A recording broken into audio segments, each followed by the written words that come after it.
Thank you very much for the introduction in French. I have to excuse myself that I don't speak French. I speak Italian and some German and the little Norwegian language and my simple English. And it was a really big pleasure to get invited here to Genève tonight. And it was a quite challenging theme to talk about, and in this invitation that I should talk about intimacy.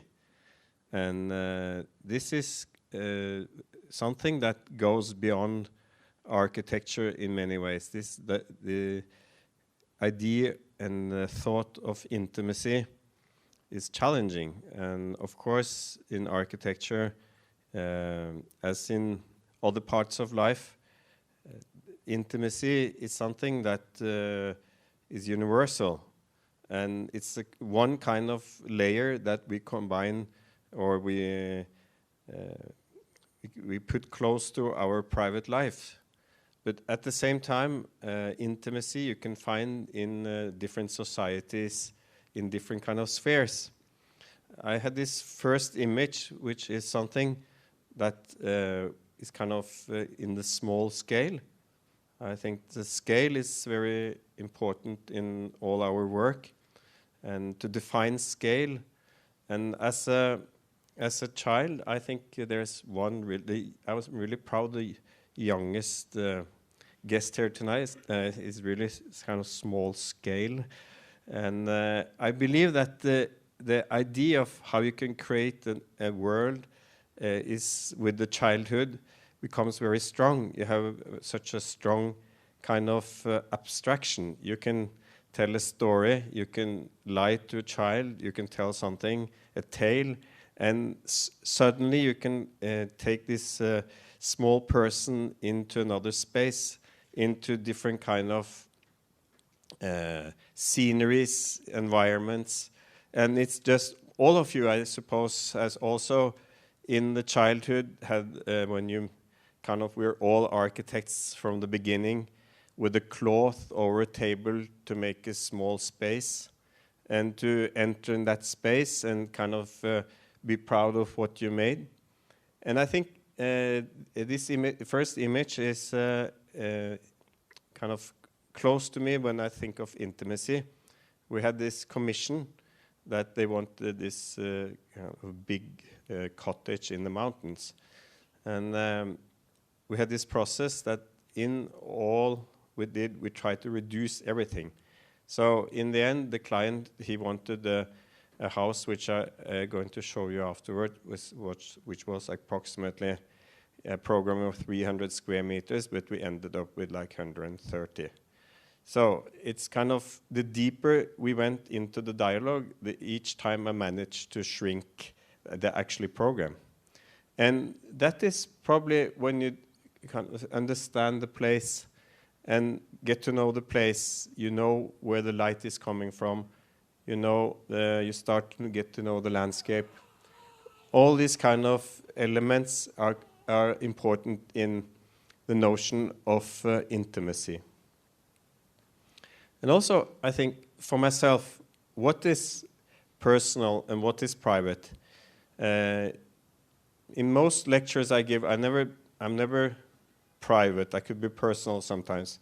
But for me, I had, if I want to be intimate with you tonight, I said one of the biggest changes you have you realize in life are things that, yes, to become a father. But also, I had a very huge traffic incident, and that kind of changes my way of looking upon how I related to other people. And I think the idea of actually, I rediscovered in this the force of actually drawing with no program, being just having no ambition. And a lot of the architecture we are making is kind of growing out of very simple, intimate notions and sketches.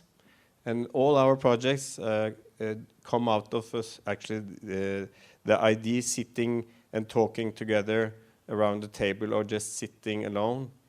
And we try to also free much of our architecture from programs in the early beginning when we start to work.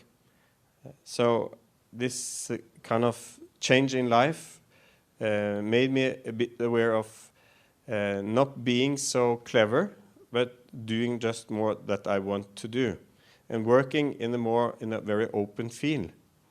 In Norway, I don't know. I know the Swiss architecture is world famous for its precision, for its aesthetics, for the laborship, for the we have another culture in the Nordic culture, especially the Norwegian one. It has another kind of definition. It doesn't manage to have the same kind of precision, and the richness actually that we find in the Nordic culture is very different from one country to another. For example, I would say that Denmark has more similarities with Switzerland. You know the famous Danish furnish and makers like Wegener and so forth. In the Norwegian culture, it's much more simple because it's all related to how actually people lived off the ground, and actually most people were related to the ocean.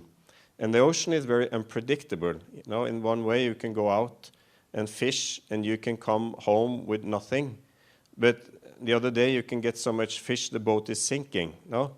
So this has is deep rooted in the Norwegian culture as I believe it. And that became to me very much stronger after living 9 years in Italy. You can see this actually this strength of being spontaneous and being quite open and not having time to do things so properly as it should be, like in Denmark. So that was interesting. When I started to work, we actually had the possibility. There were new laws in Norway, and we didn't manage to develop our architecture office in the mid of a market. So we developed much more in the kind of apart from the main road, in small paths, trying to work with the themes and getting clients that others didn't want to, and then started to draw competitions. So in this practice, I believe that the business plan, and I quit my job at the university, and my wife, she got pregnant, and we got 2 twins, and I had no clients. So the business plan was very open. Another thing that occurs to me is how much, when I was a young student, I read Christian Nordberg-Schultz. He was, at the time when I started to study, he was also Norwegian. He was talking about the meaning of a place. And I think that is really interesting now, time back, and we have seen kind of global culture coming into our everyday life. We can see the machines we are surrounded by kind of can get us all the information we want to. So it was interesting to see how actually architecture, for the first kind of wave of global references, some sort of found itself in a quite challenging position. So when you started to see everything that was being built in Scandinavia, in Holland, in England, and so forth, we kind of started to look at new things. What is actually the meaning of globalism for me? Then it's kind of is it like that we all become the same? Or is the meaning that we are different? And I'm a very strong believer that even if we have the same iPhones, the same cars, the same clothes, and so forth, I deeply believe that people where we live, we have a relation to. And the architecture like in contrast to most objects, are not mobile. They are fixed in a certain place. So this early practice, I went to places, remote places in Norway, and I believe that the memory of a place and how it has evolved and how you actually live there, how you walk in the streets. This is Ålesund. It's on the east coast of Norway. You can see just straight out to the ocean. It's a very brutal climate sometimes. But these people are, strangely enough, this is one of 20 regions out of in Norway. These people were almost all fishermen. And what is very interesting, they also have become one of the regions where we work most. People are very courageous, and they're very much like the climate. They take risks. And I think in architecture, to experiment, you need people who take risks. So for that matter, we have found most of our clients not in Oslo, where we live and have the office, but actually traveling around in Norway and developing architecture in quite small places. And also, in this period, in this last decade, you know that the majority of world population now live in urbanized areas. And there's, of course, a big focus on how we could resolve the cities, how we could evolve them, how could people live in the global age in the city. But on the other hand, traveling around in Norway in these places, I'm asking, what is happening to the lesser half, where the lesser half is still living in rural areas, in small towns and villages and so forth. And also going to, are some as an image of one of our building grounds. And it's so silent that the silent becomes roaring, it becomes loud. So some sort of the silence, it's a new loudness. And that is also made me think that our senses are very important in all our architecture. Our senses, what we touch, what we see, how we conceive, and what we feel. And that sometimes we're so immersed by technology and sound that coming to one place where there's no contact with your cellular phone, there's no cars. It's something that kind of challenges directly to nature, which I always lived in cities. But it made me realize that it came out something different in my mind. It is kind of giving some sort of freedom, but also a very challenging kind of relation to a place. So I think this is very important, and I can see also how I live myself merged with technology to create kind of space and relation to nature. It's become very important for me. And I also had this traveling quite much, and especially like in the big cities of China, where you don't even see the sun because it's so much people, so much pollution. And you see, actually, when you talk about nature, people don't know what it is anymore. And this kind of very curiosity and interest, how actually nature kind of responds to ourself, our intimacy sphere. And also this kind of very direct challenge in some of the projects. I come also to places where you can find where along the coastal line, people had little money. And they had this kind of, what I liked about these kind of places, that people were very inventive. They didn't have, they were not rich, but they had this kind of freedom. And for example, this case, when the boat it doesn't float anymore, then you can use it for something else. So if it ain't broken, you can use it for something, and to make a sauna. And this is, in this period, at least in Norway, with Nordic countries, we look upon sustainable planning as something very technocratic, but I think it's very much also something humanistic, something approach how you can reuse things. We have worked with some of our projects, how we can spend as little as possible to use something which is there. And I believe that the work of architects today is very much related to how we could reuse. I kind of like the idea of used clothes. When you don't use a piece of cloth, or it has a destiny, you can go to the flea market or a vintage shop. But some people take this used piece of clothes and they apply something new, they redesign it. And I think much of our work in the future would be to develop this kind of inventiveness, not in a technocratic way. A bit like this place here. It's run out of business as an industrial activity. And then you can see the richness of it, and then you can really rediscover and give it something new vitality. So this is also the work of the architect, to have this kind of freedom to not only in a technical way, but also almost in the spontaneous way to find new ways of merging things together.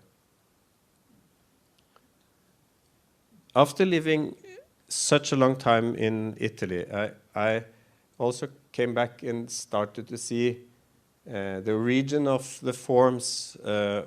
We don't have the great Alps as you have here. We have smaller Alps in Norway, but they are still very strong, and the impact they made on me is also a very rich source for inspiration. And also you can see that if you look at nature, you can kind of also understand the history of architecture, the great monuments, the Gothic cathedrals, and so forth. And also this, how the kind of the simplicity of how you can reduce actually an environment almost to be just a topographic space. So these places I visit. At the same time, I believe that architecture that has been created, that has been transformed, that has been merged together in a big metropolis is almost becomes like a second nature. It's like a new kind of landscape. And I believe in this kind of two extreme ways of organizing and two extreme ways of living, and I find inspiration in this kind of outer extreme points, and I do believe you find sources for finding architecture themes in both kind of environments. I used a lot also to map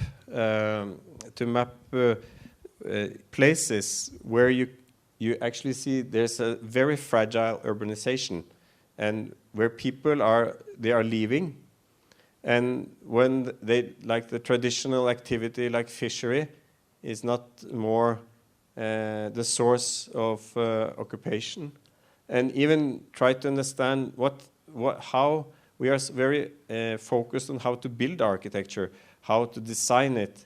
And sometimes we do forget about what happens when people are leaving places. What happens actually when the architecture recycles to nature, and when there are not anything or not possibilities to live in these places. And this is also very a lesson of thinking, what are we actually doing? You know, some of you are students, some are architects working in public organizations, some in private, some run their own business. Sometimes I kind of can stop and think why we produce so much, and all this production must have a deeper meaning than just running an architecture office or just having a profession, why to make a house, it's also to make a small micro world for yourself, and also it's both a climatic kind of layer, but it's also a very personal layer. And also in these places where people, they're not so much, the place itself offers a lot, but as a place, it's an urbanized place, it's very fragile. And in this kind of border between where people can live and not live, they can kind of ask some very fundamental questions of and how to, and what to build. So we actually didn't manage to become in the middle of the market. We always had this situation where we met clients who wanted something, and most of those clients never had, they were not rich economically. They really often had a lot of ideas, but they said they had not very much of economy often. But that brought us into designing competitions, open competitions, finding different kind of themes, and kind of not wanting to enter into any specialized fields. In Norway, the architecture profession is very focused on specialization. You should kind of, there's some offices who are organizing and designing like hospital structures. Some are specialized on offices. I don't know how it's in Switzerland, but there are some big offices in Norway up to like 300 architects. And even Scandinavian office, like Swedish ones, there are 500-600 architects. And they specialize in fields. And this kind of specialization has kind of made typologies, how one school should look like, how a university should look like, and so forth. But we admitted that we want to go the opposite way and not be specialists, but generalists. We want to take all the projects we have been working with to look upon as amateurs, and admitting and being humble on all kinds of programs we can work with, but at the same time not knowing much of each of these programs. And this is the last years we have we wanted to enter in the field of in the social sphere. So now we're working with like a center for dement people, wanting and also exploring and asking what is actually the notion of being in that status. And also this way of working has brought us into the very different kind of fields of the profession, because then it kind of took us into different landscapes and also into planning, which I'm going to show you, and also challenging with different kind of architecture programs. And I want to show you some of these projects and kind of mending a red line through this idea of intimacy, but not trying to focus only on that, but trying also to explain that architecture, as we see it, is not conceived only by making houses. This is a place where we were asked to up in Finnmark, which is for the most region, where the Sami, it's indigenous people live. And there's a small community which live near the ocean, but the ocean is so rough they can't come down to it. So there's this special place where they come for midsummer and they gather. And so the program was conceived as very simple, with parking, with public toilets, and the locals also wanted an outdoor kitchen. And so we decided, and the climate is really, it's harsh. And also we have to talk with indigenous people. There are reindeer hurdlers in the region. So you have to start actually not to design, but to work together with people.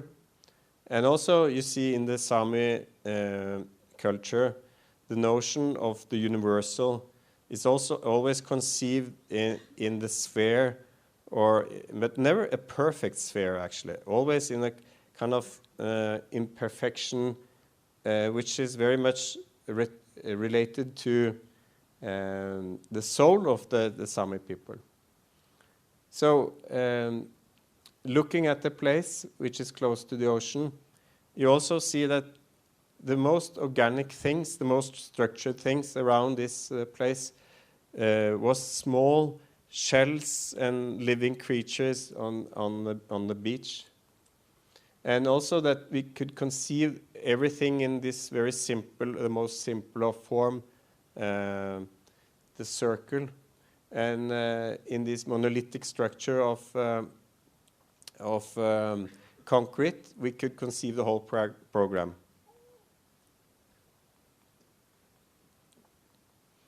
And what's also interesting with this, because it's a small community, when people see this, they are very spontaneous, and then they ask us. They saw first this community has around 800 people, and I was in a meeting like this presenting. They are very spontaneous. And some person asked me, did I drink something strange, or but not kind of being negative, but more humoristic about it. And also, we had nice experience after making this project. People have a couple of families have written to us and said we created this place, yes, also for summer, but they also come there in the winter as some special place. So I believe then that makes you really happy when the work have kind of response for the people who are using it. Another project is Trollstigen, which is one of the major touristic points in Norway, and it's only accessible in summer for about 3 months. And it's very, because of the weather conditions, there's like snow loads up to 7-8 meters. You have to calculate with these very heavy structures. And there it was a kind of a structure that was already there, which we actually, when we came there, we just wanted to pass it because it was so brutalized. It was like a touristic attraction that was so kind of being used as a business, and it was a sad place. So this was a competition, and the idea was that we wanted to make less buildings when we started than after our design was finished. So actually, most of our project you don't see, because it's actually more a process of reducing the architecture impact in the place rather than to design more. And also to how you can actually demolish things that were just made for speculation. So having only accessibility for 3 months here, there was like a number of people, of visitors in one season is like 700,000. And when we came there, it was very unsafe, and people were parking all over in the landscape. So actually the first we did was, how could we get rid of the car and the buses? How could you actually manage to find one solution that will make people go out of the car and experience this great space? And the problem with the water was also, water is beautiful in a way, but when it's uncontrolled, it becomes very dangerous. And in this place, all the water is coming down the mountain and washing away the whole road structure. So we actually have to work with very clever specialists. We all very often work, since We're not specialized on the forces of water. We call the best specialist on water forces in Norway. And we tried to find solutions that made the water in this place that they already have done planning, make a solution which didn't pile up the water, but at the same time made the impact and the presence of the water much more apparent. And also working with the monolithic structure in concrete. We started with wood, but the structures that were there from before collapsed due to the heavy snow loads. And now, recently, the seasons are changing faster. The climate is kind of more and more harsh. One year there can be no snow. The next year it can be extreme conditions. So we have to take this into consideration also. In this place, we started off with, when we won the competition, 5 million kroner, which is not a large sum of money. But working together with the local community and also kind of nurtured the project with new ideas. The project took almost, from we started in 2001, the competition in 2004, to we finished in 2012. Then it didn't cost 5 million, but 220. But it was not a scandal. It was an investment. And that was working together closely with the community and with the state. We every year try to persuade him to invest in new structures. So we went on for 8 years, and then we didn't manage to realize all the ideas. Of course, you can go on forever. But at least we managed. And I believe also that is something that I learned a lot from this project that went on from, for about 8-9 years, that the value of time, how we talk about sustainability, but we kind of neglect the importance of time, that you can evolve better, more intelligent solution, investing time. And much that is the main stream architecture in Norway is very often built on very limited time budgets.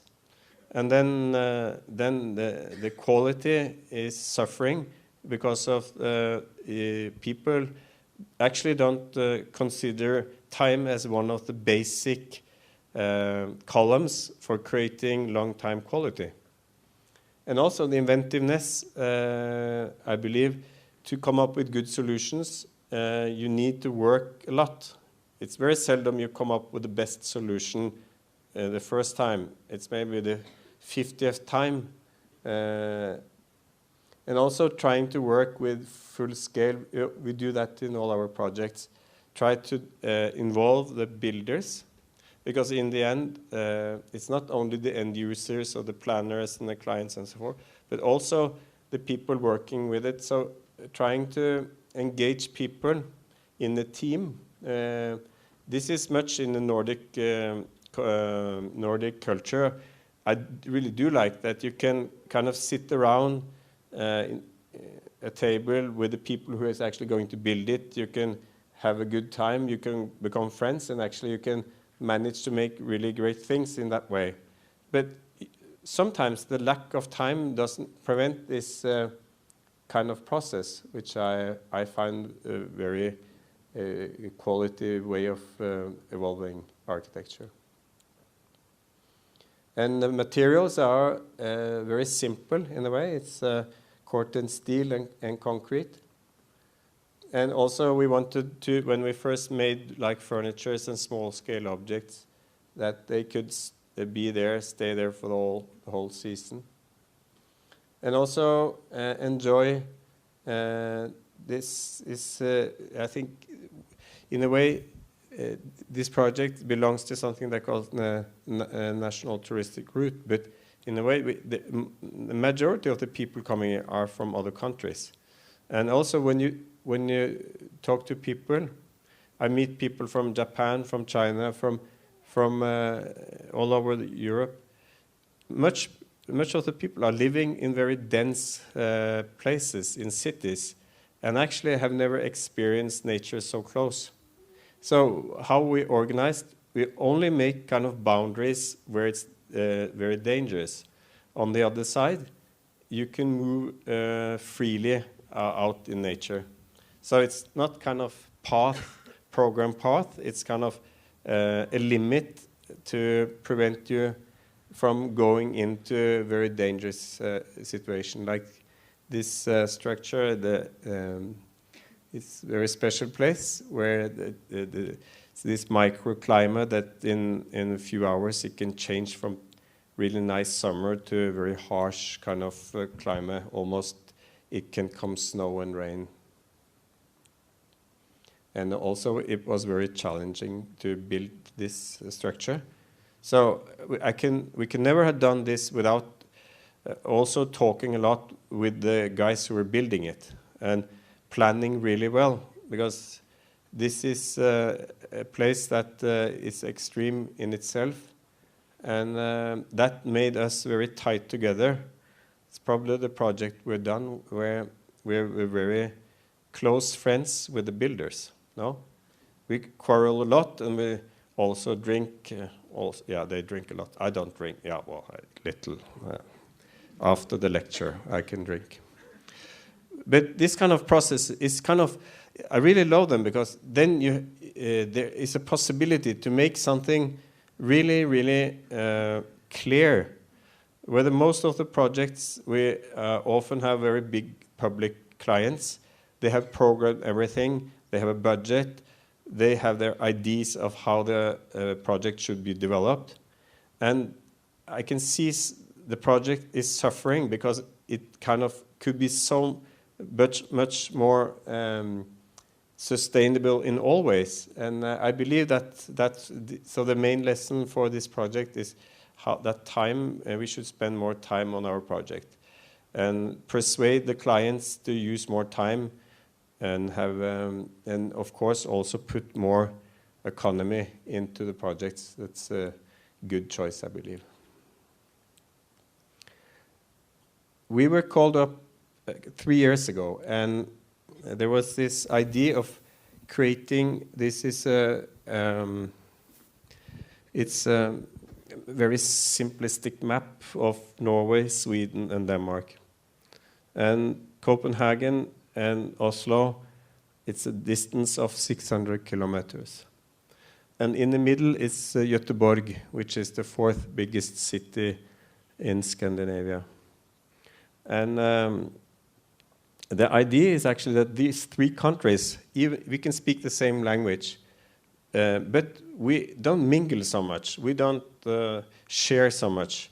So the idea, which is really interesting, is to create this West Scandinavian city region with 8 million people. And if you can imagine, it's very underdeveloped, despite the high quality of life in the Nordic countries. From Oslo to Göteborg, it's 300 kilometers. It takes you almost 4 hours to get there. If you go from Paris to Lyon, which is like 480, 500 kilometers, it takes you 2 hours. So there's a kind of underdeveloped mobility and a possibility to develop this region. And if you had the same kind of, instead of taking 4 hours to travel this in train, you spent like with a TGV 1 hour and 50 minutes. And also Göteborg had one of the biggest harbors in Scandinavia, but had been into crisis for decades due to that most of shipping has transformed, especially much more focused on Asian kind of low-cost activity. So we were asked together with one Swedish office and a Danish office to work in a team to transform the heart of Göteborg. and due to the change of train systems. So I was very honest with the client and said, actually, we are not kind of specialized in planning. And but that he said, well, we've seen what you guys are doing, and you know you're not city planners. That's why I ask you.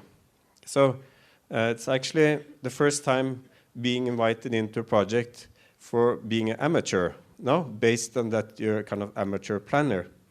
And what has been really interesting with this process, it's a quite a big project and also very ambitious, but also interesting in the way how we work. This place will be a new kind of almost piece of Manhattan in Göteborg. And the process how we came there is not only designing, but also interviewing. This is the time span of this project. It's like 15 years. And it's around 500,000 square meters. So it's something that I didn't invent. We were invited into. But the way we did it was actually to start to interview not as young people as the gentleman here, but also talking with the kids, talking with the teenagers, trying to gather information before designing anything. And we had this is the 4th year we're working with the process. And it's really interesting because the results we are coming to is not only based on kind of ambitions of this is the railroad, the Swedish railroad company who's the owner and the developer, but also to create this kind of city and very dense and also creating very high degree of mobility and having a very highly mixed program, all from infrastructure for commerce to culture and actually research and housing in some parts.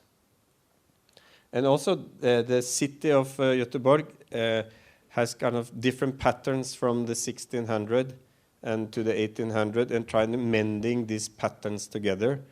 So the design is very much based on long debates and long kind of reflections. And I also found it very fruitful to work with the 2 architecture studios that we all think very differently.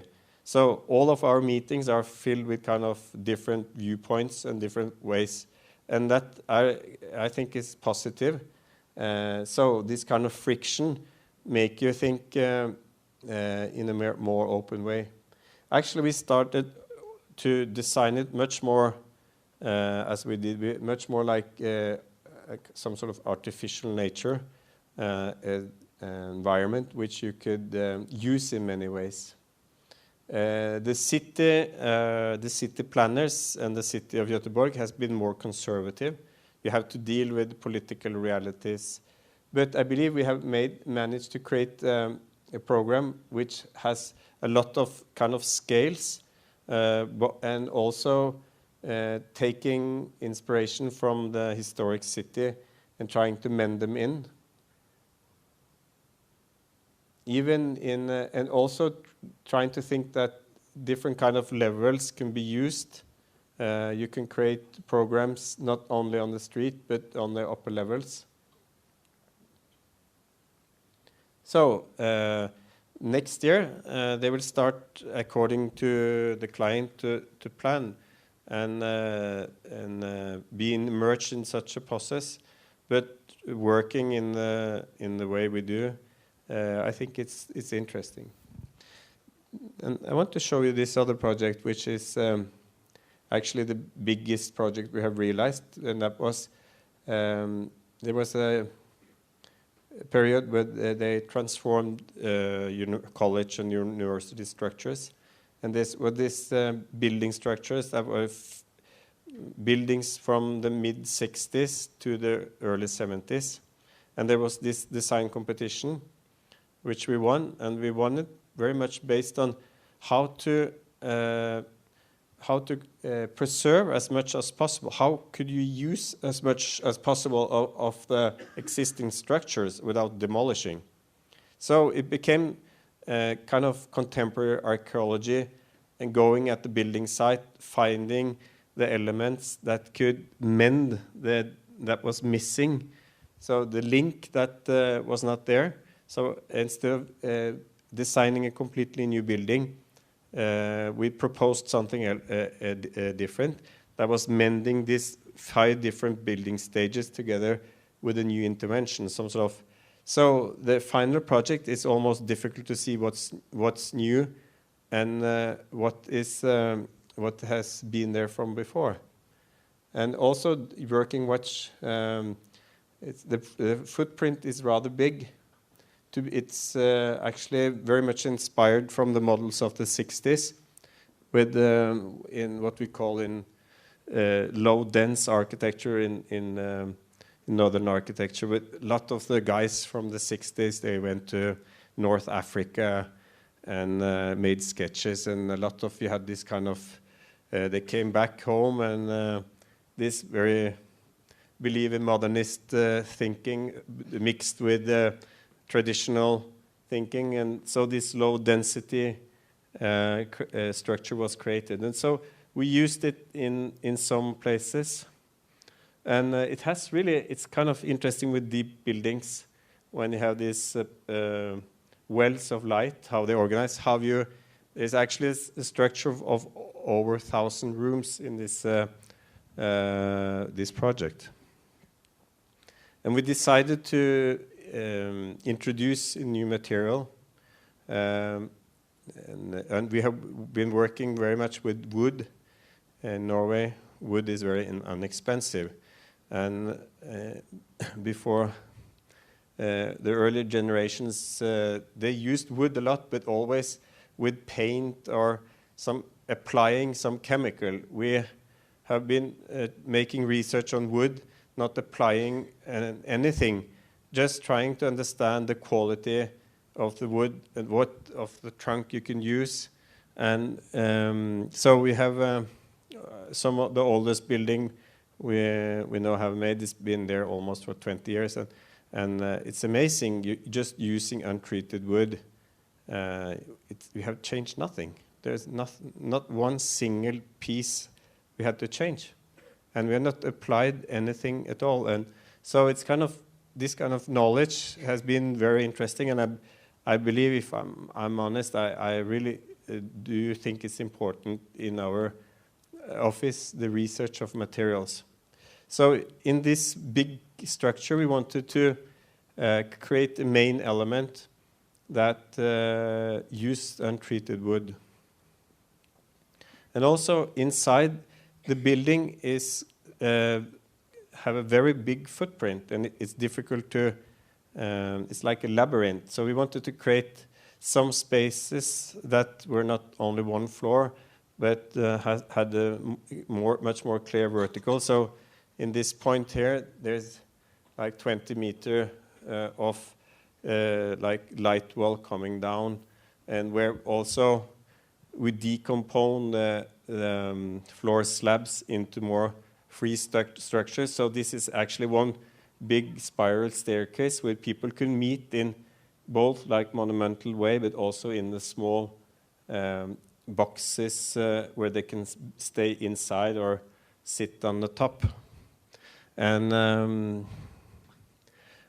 this is one small, very quick story, but when the children are sick, you have to, the parents have to stay home with the children. But sometimes the parents cannot stay at home. So I brought with me my son to this meeting, and there was a crucial point in this project. And there was like 20 professors sitting there. And there was my son. He had found like a marker. He was kind of writing all over the place. And so some professors, some sort of were very strict. And at a certain point, they were not satisfied with the way the planning was going.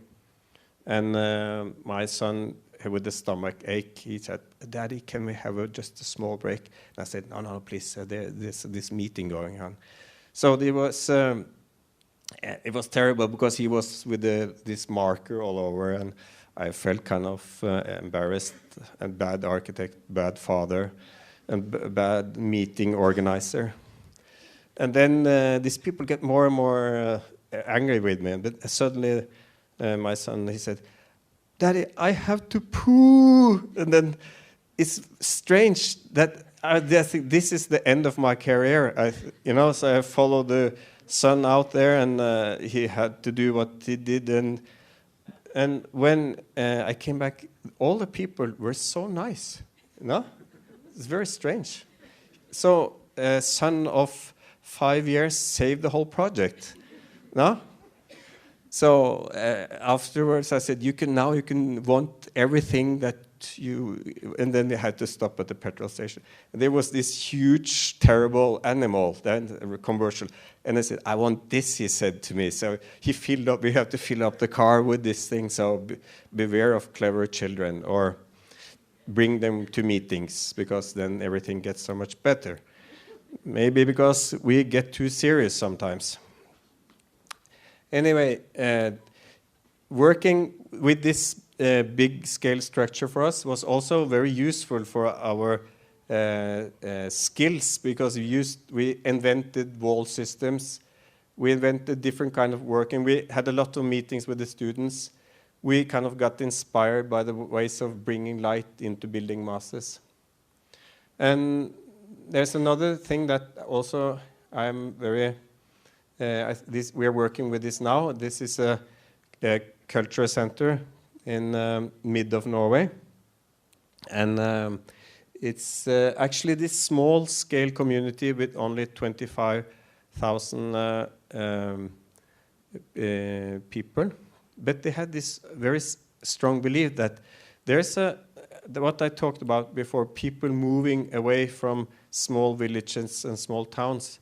They have kind of realized that if they wanted to change this kind of tendency, they have to really break with some radical project. So they invited to this international architecture competition. And this project was actually enormous for this small city. It's more than 100 million euros and more than 12,000 square meters. And we won this competition very much because of, we got so inspired when you got invited there. They had this, we were kind of meeting all the young people, the children, and the old guys and the old ladies who had all their activities. And also the cinema freaks and so forth. And you can see in small cities, if you really go and talk with a lot of people, you can find a lot of richness. So we wanted to kind of put all this richness into a very dense structure.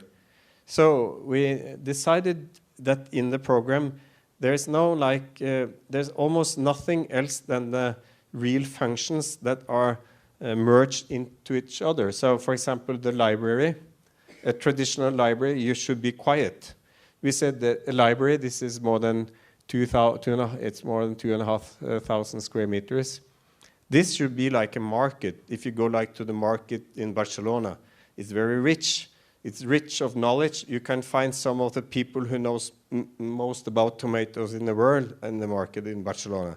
It's some kind of both culture and the skill of what the people are there for. So we wanted to create this kind of density.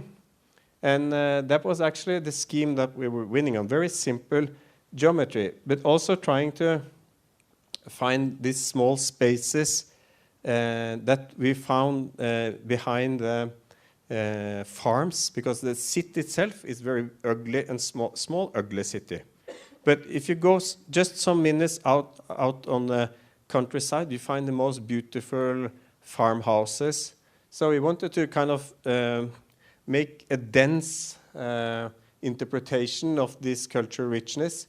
So functions are very kind of often very close together with small in-between spaces. And what I think is really cool, these people are also very pragmatic, because you have the library, you have a very professional concert hall, you have a multi-purpose space, you have dance spaces, you have commercial cinema, and you even have a church inside. So if somebody, maybe there's a funeral on the bottom floor, on the floor above there's like Die Hard going on the movie. It's a bit strange, but it's kind of also very open. And the idea of this building is that it's going to create a new center. This is still a building site and will also have very different kind of layers, not only glass. And all the spaces are very different, but very tight, close together, which is actually quite challenging for an architect because of acoustics, no? You have to create multi-layers of walls and so forth. But also some special elements, and also taking like wood just directly from how they were used on the farmhouses nearby, and put it into industrial kind of strategy and apply it in this space. Yeah, this is another house. Yeah, it's Finnmark. It's the territory of the north, and it's the only place in Norway where you actually have boundaries with 3 countries, with Russia, with Finland and Sweden. It's very rich. It's bigger. That only region is 1 out of 20 in Norway. It's bigger in size than Denmark. Denmark has like almost 5.5, 6 million people. This has 60,000 people. So people are in a way very American. You know, they don't get bothered if you have to. Yes, I can go. Yeah, can you come and meet me? Yes. Then this guy is driving 600 kilometers. You know, it doesn't bother. This is the way they live. And we were invited to this competition to make actually scientific building for the Sami culture. But it's quite difficult to make a building for a culture that actually doesn't have any architecture without very extreme, simple constructions, where actually the construction itself is a part of the landscape. And working together with the Sami people, we think that this idea of architecture and landscape was a very useful lesson, how these people think, and actually how they relate to territory. I had one friend, he was walking on this like tundra, and he saw one Sami man like 700 meters coming with a trolley used at the grocery store. And he said he was like kind of curious to see this man and meet him. Why does he have this kind of shopping device? And then when he was kind of, they were getting closer, the Sami man was making a big circle around to take another path, not to talk, because probably had something in his mind. So, and that is one kind of reaction. That the other reaction, you can meet someone you have never seen before, and he can invite you home. And first time I met some of these guys, they took me home, and I had to help them slaughter animal and eat the living heart. It's kind of you have seen this on the programs, but it's also very. I think I'm very inspired by these people. This nature culture. They have the herds of reindeers together, and they have a lot of ownerships. But the way they distinguish the one reindeer from another is like they cut like owner marks on the ear. I have looked at all ears; they look the same, but they can distinguish. This is kind of knowledge that actually is knowledge of nature that we don't see much in our societies. And also, this building was a huge program, and this one of the few projects where we actually, in the end, there was a stately organization. We started the client was a stately organization who wanted us to use kind of all kind of industrial materials and very low quality. And the Sami people, they had the representatives kind of were complaining, and I had a big fight, and that was our best client. We had some kind of hard discussion, and we left the project, because sometimes when there is not possible to resolve something, then you kind of ask yourself, what is the role of the architect? If the role of the architect is kind of to build something. So that was a very hard lesson, but that happened some years ago, and I talked to the people afterwards, and I think sometimes this happens, and this is not, it's, yeah, of course we could have stayed on, but at the same time, those kind of experiences kind of, it matters that we make quality. And if the kind of, there's not the basic kind of values to make quality, then as architects it's difficult to work. Then after that period, we made a lot of, we actually lost our best client in a way, but we opened up to make a lot of new experiences and experiments. Some of the projects I started to show you, and actually telling that working, yeah, it's very important that you really believe in what you do, not only pretend just of the situation. And we run into different interesting projects. Like this is a regional museum on the West Coast. It's the museum for the Norwegian Alps, and it's merged in a museum for vernacular architecture. And we also wanted in this museum, where they have fantastic building from 1600, from like stave churches just made out of wood that almost look more oriental than Western. These buildings are part of a street that was moved there.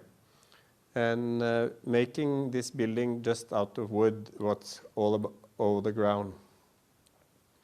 And also in this small city, I just came from there yesterday. I was up on, that image was more or less from yesterday, up on the tower, quarreling with one of the carpenters. If you don't do this, then I will not talk to you again. This is a very practical thing. But I believe in then of course he takes a cigarette, and then, but this kind of experience are very important. And also we develop new ideas of how wood can be used with very complex geometries. And also the way we got this project was very much as in the Cultural Center, using the density as a strategy in architecture to create as little space as possible. And another work we was really low budget. We decided with this community, it's a local church on the west coast of Norway, they have big dreams and big beliefs, but little money. And so I said, okay, let's reduce everything to one material. Everything you see, apart from the glass, is made out of wood, simple wood, a pine from close community. And then working in this, we managed to resolve all the spaces and all the surfaces with the use of just one single material, which in the end become very interesting, how you can, with very simple and a very, very kind of small repertoire, research on both space, structure, light, and material. And then the plan of this church is a rectangular, very simple plan, but the elevation is very much inspired from what you see, which I talked about, the old historic churches, which are very much based on the triangle as something, as a geometric strategy to resolve composition. And also we have now sophisticated light system. It's just calculating the light that penetrates from the outside to the inside, which is there's a much bigger variation of light up there than here, for example. And we start to see how narrow could we manage to have the light openings to create a good light atmosphere, and not having like the low sun giving too much kind of direct lighting into the space. And also how we could manage to, because the community of these people are very pragmatic. They used to build very beautiful things, but when they got more money in the culture, they used dynamite to kind of resolve the problems. We said we must not use this kind of the dynamite. You can use for something else. So it was very good experience, and even the lighting is very simple. It's from the nearby fjord. They have the herring, which is the small fish which goes into big steams. So I was talking to the guys there about how the steams actually, they're more or less the same size, but together they kind of create a richness. So with very economic light systems. And also with what is interesting, that working very closely with geometry and one material, you can also predict. It becomes almost like a music instrument. So for the resonance, the acoustic qualities, it came out better than, that was kind of maybe a bit of luck, but better than we actually thought it would be. Even if you have acoustic planner, it's also things like that is very hard to predict sometimes. And different kind of spaces, and so there's another. We have worked a lot with a metro company in Oslo. They have in Oslo there is like 100 metro stations, and the metro system was developed between the two wars and after the last World War, and it's actually an interesting system because it has a good service, but all the places are kind of ruined.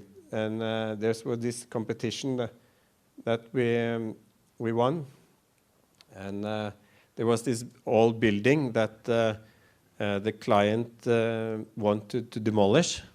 It was actually the house of who lived there on the station from the start. So I said, this is an important historic structure, so instead of demolishing, we will move it and make something new, or a bit new, I don't know. And trying also to give kind of identity to this place, and also the continuity of its story. I tell you what, I would just now just show you some other projects very fast, and I believe it's quite hot in here, isn't it? Yeah. Some are sleeping, but most of you guys are awake. That's fantastic. So this we have a small branch office also in Innsbruck. So we are sitting 19 people in Oslo and one in Innsbruck. He's very clever, the one in Innsbruck. And these are some of the things we have done there. Those are competitions. These are things that I developed with the local people. This is also in Norway. This, by the way, you guys, this is the highest straight mountain wall in Europe. No, it's 1.5 kilometers, and it's a fantastic place. It's in a narrow valley. And there was this he had the owner of a petrol station. He's fantastic. I only seen him in his ESSO outfit and plastic sandals, but he has a nice car. And he had one day called me and said, I will make a competition, and you are invited, and I am the jury. And then very special competition. So, and the only thing here, I said to me, I'm a dyslexic, so this is the contract, and I would not see no other papers, just drawings. So, and then I have to go to the commune and drink a lot of coffee with the local guys. So this is more like a landscape strategy. It's in the bottom of a valley, and there's the road going there. There's the railroad also going there, and there's a great river. So there's a kind of difficulty for people to come down to the river. So we have managed so far to do the building, when also have planning with to see how we could develop the rest of the area. And also very simple, and in Norway steel is used much in constructions and much in offshore technology.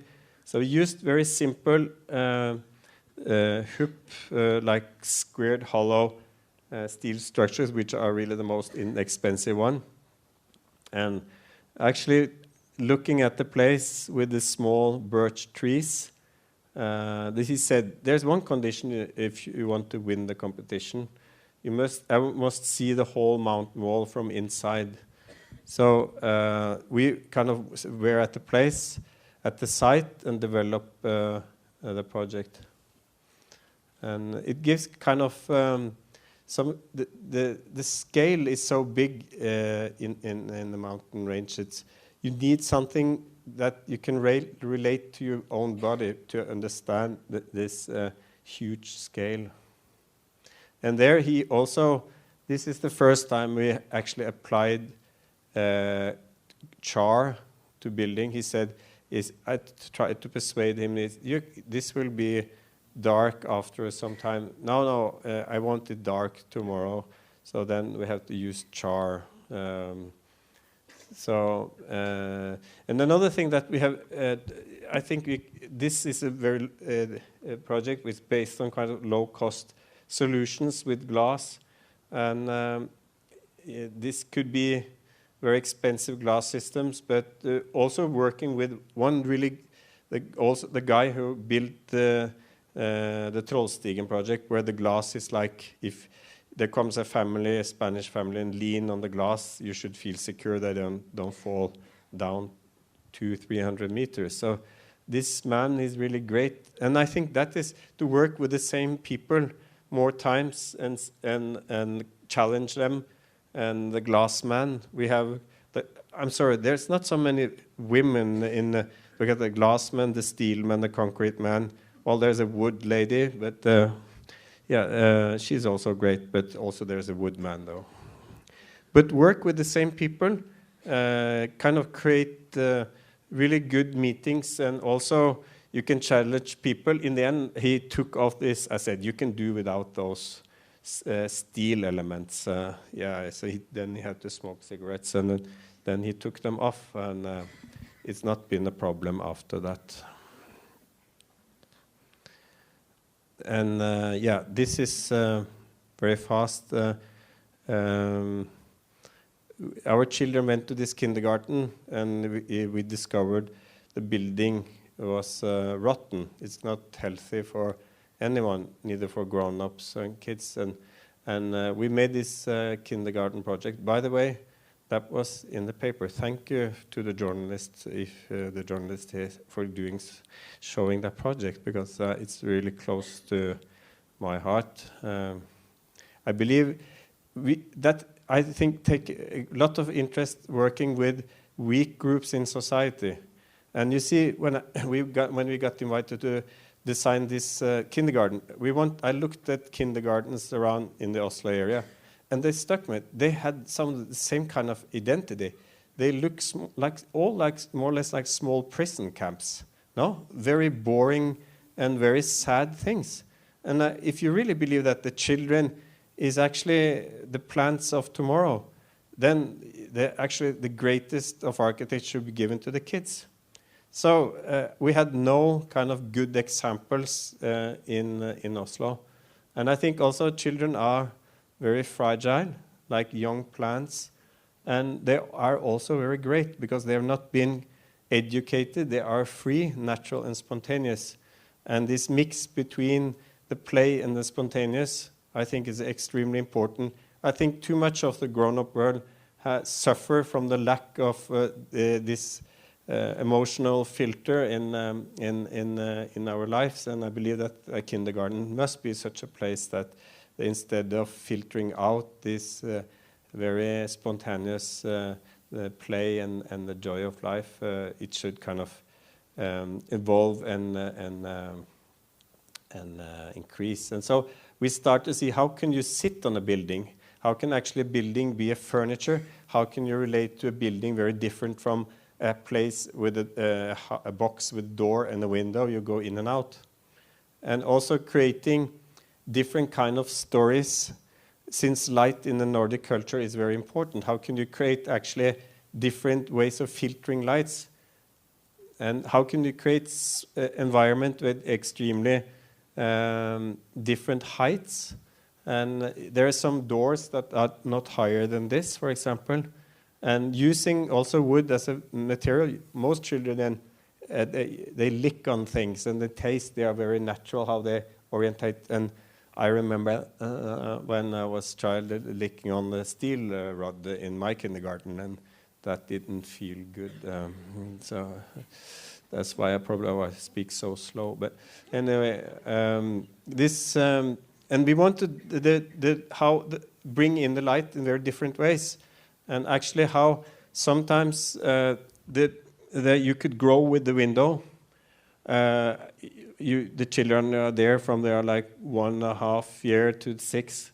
Well, if you're 6, they're really high. If you say, but kind of, you have this kind of, you grow with the building, or sometimes a window can be something, a niche you can sit in, or it can be sunken in. So using various ways of filtering light, and creating also and how to increase your way of orientation, for example, to create small spaces within a space. So it's kind of, they're all spaces linked together. These small spaces you can see, always you will see into other spaces. So you can see each other in different sceneries, in different activities. And also the area of Oslo, we thought of it's a very interesting area because it's high quality of all the buildings. This used to be a gymnasium, a high school, and the buildings around are of high quality. And I talked to the client, we should also think of people looking down upon this rather horizontal building.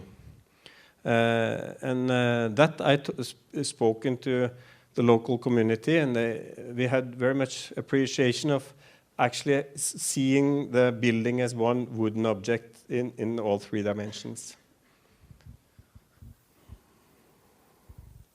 I will just show you some of the small projects, run through them quite fast. I think you're a very clever audience, and I will not take too much advantage of that, so I'll just kind of guide you through some projects that we have been working with, different scales, different programs.